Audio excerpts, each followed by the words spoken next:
To resolve the Snapchat support code SS07 error, several steps can be taken. First, access the Snapchat application. Long press it, and then click on the app info.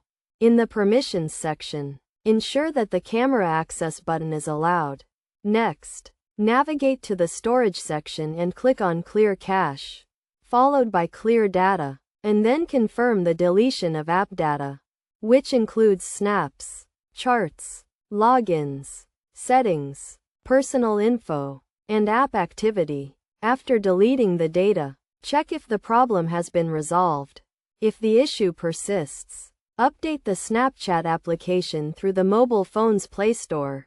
If the problem continues, uninstall Snapchat, and then reinstall it, as this can also resolve the issue. By following these steps, the Snapchat support code SS07 error may be fixed.